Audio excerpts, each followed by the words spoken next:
with Elena Beard still out of the lineup, the Midgets have become more reliant on their low-post tandem of Crystal Langhorn and Nikki Anasike. The duo scored 30 and 29 points respectively in the Mystics' lone win at Atlanta, but in the Mystics' 2 losses, they're scoring just 11 and 14 points per game. On that story, let's go down to the sideline to Brian Jackson. Thanks, guys. Today's defensive spotlight will highlight 2 seniors that will be sure to be flying around the ball all game long, starting with Villanova linebacker Terrence Thomas, who today will be making his 40th career start. And I'm CSN Washington's Brian Jackson. I'm here taking your texts, tweets, and emails, so what I need you to do is this. Text in the letters TCD and your thoughts to 68683, and you could see them scrolling right there along the bottom of your screen. Or if you prefer to tweet us at CSN Washington, and we're always taking your questions at csnwashington.com. Before today's game, Ed Tapscott wrote the words redemption on the chalkboard. You see, back on Christmas night, the Wizards blew a late fourth quarter lead against the Cavs, only to lose in the end.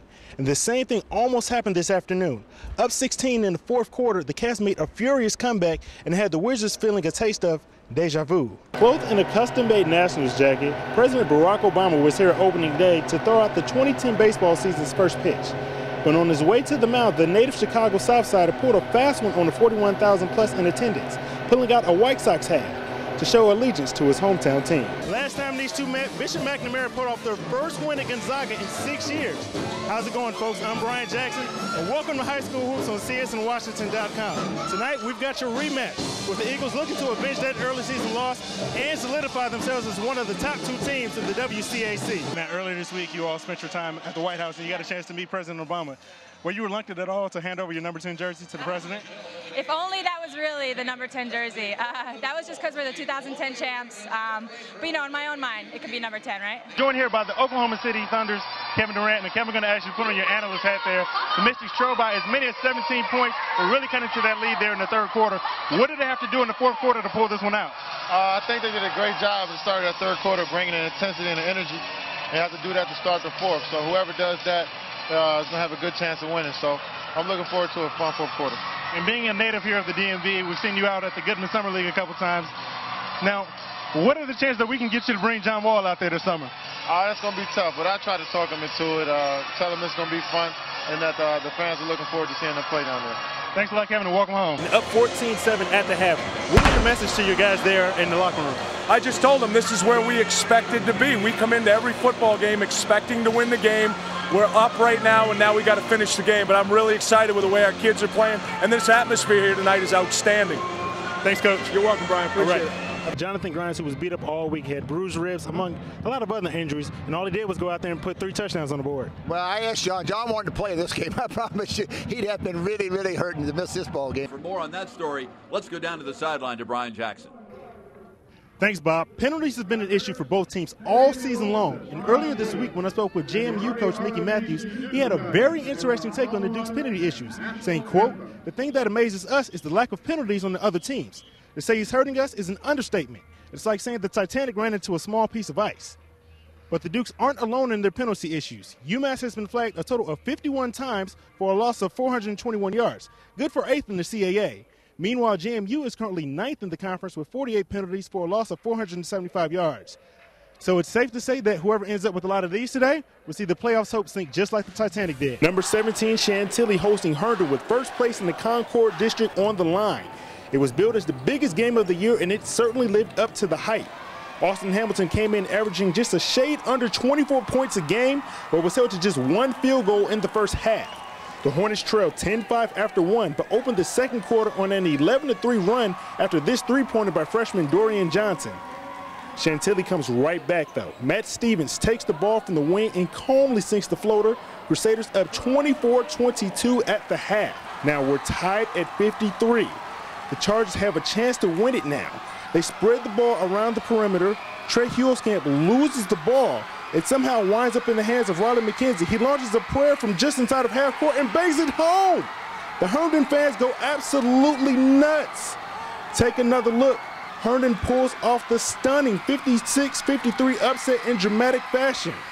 And if that name, Riley McKenzie, sounds familiar, it's because he's the son of former Redskins offensive lineman Riley McKenzie. Change is defined as to undergo a transformation, transition, or substitution. With the new coach and general manager, brand new red, white, and blue uniforms, and plenty of different faces on board, the Washington Mystics have retooled their entire organization since tying for the best record in the Eastern Conference last season. Sports like life, the only constant is change. So, but I think for people on the outside, it's more of a change than for us because I have been here for the past 2 seasons. So, you know, I do have a relationship with the core. I think she just brought a new energy, a new style, and she's really passionate about us. We know that, you know, she cares about all of us and wants us to win and us to be happy. And she's very positive. It's not a lot of negativity. She might yell at you, but it's in a positive way, and you know she's just trying to help you get better as a player. The Mystics lost 4 of their top 8 scorers from last season's squad and will be without forward Monique Curry, who suffered a season-ending knee injury earlier this spring. But they hope to offset her loss with the return of 4-time All-Star Elena Beard, who missed all of 2010 with an ankle tendon injury.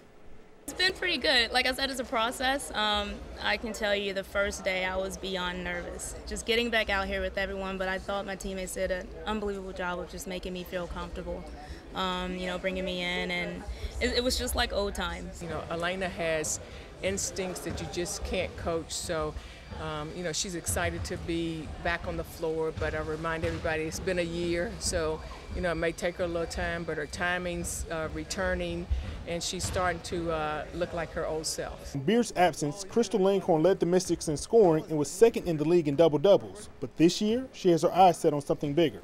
Well, Crystal, 2 years ago, you won the league's most improved player.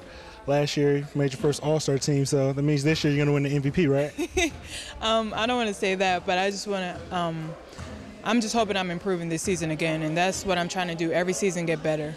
Langhorn also told me that the biggest difference between this season and last season isn't the new jerseys, the new coach, or the new faces on board, but it's expectations. Nobody expected them to win the Eastern Conference last season, and she knows that this year they won't be able to fly under the radar. With the Mystics, I'm Brian Jackson for CSNWashington.com. The leather echo of boxing gloves resonates across culture and religion. Boxing is a one-on-one sport. It's just like living. When the kids go out in the street, he's by himself. Well, it's the same thing with boxing. When the bell rings, you're by yourself. The discipline and work ethic boxing breeds serves as a cornerstone for tolerance. We're reaching out, hopefully, to not only impact the lives of the people in our community, also that the kids can get an education and see how much alike we all are. Nice. Do it again. The first annual Belfast Beltway Boxing Classic is uniting kids from Northern Ireland and Washington, D.C. for an exhibition bout. I think it's the first time most of them's actually left the Belfast area, and they're so excited. I think this is better than Christmas for them, actually. Far better on Christmas, show bus. They'll be able to share camaraderie, see other people from other countries. It's just a wonderful thing for the sport. The kids from Northern Ireland, many of whom have never left their own neighborhoods, are getting a chance to learn and grow, both inside and outside of the ring. Where we come from, Northern Ireland, a lot of conflict over the Troubles, Catholic and Protestant. So we've actually got kids from both communities here, Catholic and Protestant. So it's actually, they're building a friendship outside boxing now too. So it's actually a lot more than just boxing. Everyone is here for the main event, and the handpicked group from D.C. is brimming with confidence.